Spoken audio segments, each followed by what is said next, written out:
Ito na, 5-9, yung ating finished product. Simpleng luto 5-9 sa tinula. Native na manok 5-9. Ang tanong, paano ko nga ba ito ginawa? Tara, panoorin nyo. Ito na, 5-9, yung ating lulutuin 5-9. Native na manok 5-9, no? Ayan, no? Mataba 5-9, no? Ting muna 5-9 sasangkot sa. Ito 5-9, no? Bago natin pressure cooker. Tara, panoodin nyo. Ito na, 5-9, nagpainit na tayo 5-9 na mantika. Ayan, no? Muna 5-9, lagay natin itong luya. Akin lang 5 na yung ginahit ng maliliit ng 5 na yun. Basta 5 na yung may luya, nasa lulutuin, una muna ang luya. Para lumabas yung aroma niyan. 5 na, kasunod natin, itong sibuyas natin. Ayan o.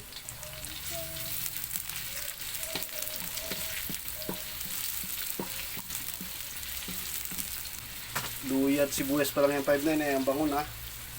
5 na, sunod natin itong bawang. Matutunaw din naman yung 5-9. Gawa na ipi-pressure cooker natin. Sasangkot sa ilan natin 5-9 yung ating yung ating manok. 5-9, lagay natin yung ating paminta. Yung idol natin. Dalawa 5-9. Ayan o, idol natin yan 5-9, si paminta. Para lumabas din 5-9 yung aroma. Yan, pagka ganyan 5-9, lagay natin yung ating karning manok. Ito na 5-9, lagay na natin. Ayan o. Yan na, 5-9. Sangkot sa muna natin 5-9, mabuti. Ayan, o. Atin muna 5-9 tatakpan, no. Yan na, 5-9, no. Halo-halo na natin 5-9, no. 5-9, lagyan natin kaunting patis, oh. Ayan, 5-9. Tapos halo-halo lang natin 5-9, no. Para na pumasok na yung lasa niya. Ayan, 5-9. Okay na yung 5-9. Nasangkot na natin 5-9.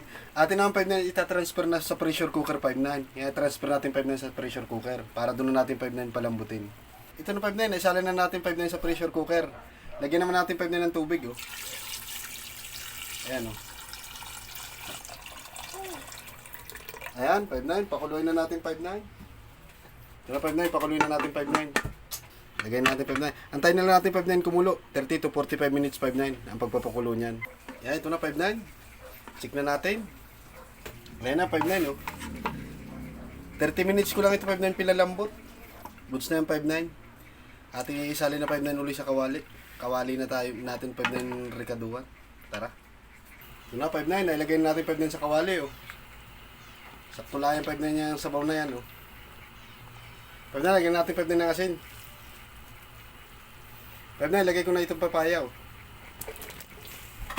Halo-halo lang natin 5-9, oh. Malaki 5-9 yung ating manok. Yung ating manok 5-9 ay ano yan, 1.5 kilo. Ayan, oh. Nagdidilaw-dilaw 5-9 yung sabaw, oh. Gawa ng taba. 5-9, lagyan natin 5-9 ng chicken cubes, oh. Ganda 5-9 ang kulay talaga pagka isinamong 5-9 yung taba. Yan, oh. Nagdidilaw-dilaw 5-9 ang kulay.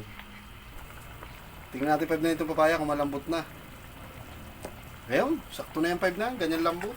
5-9, lagay natin yung sili. Ito na 5-9, yung ating daon ng sili, lagay na natin. Ayan, oh.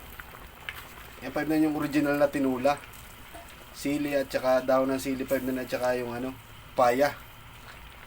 Ayan, 5-9, goods na yan 5-9, oh. Pagka ganyan, goods na yan. Isang kulo lang 5-9 yung ating sili. Yan na may kahit hapok lang 5-9. Tsaka madali yung 5-9 malabog. Tara 5-9, hangawin na natin. Goods na yan. Yan 5-9, serve na natin, oh. Goods na yan. Yan na.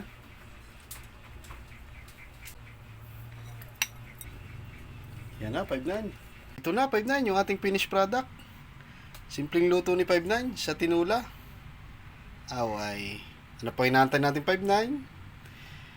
Tara, tikman na natin yan. Yun, mga 5-9, naluto naman yung ating tinula. Ayan, simpleng luto 5-9 sa tinula, oh.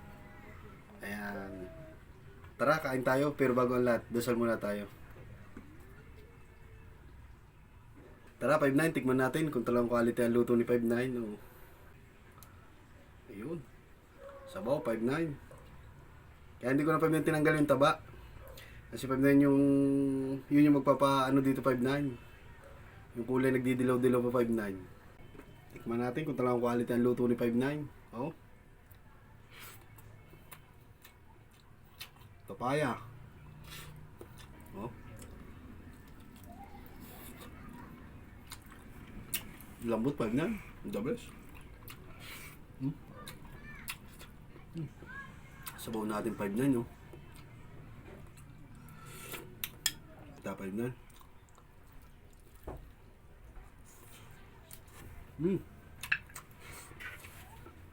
Panalo 59.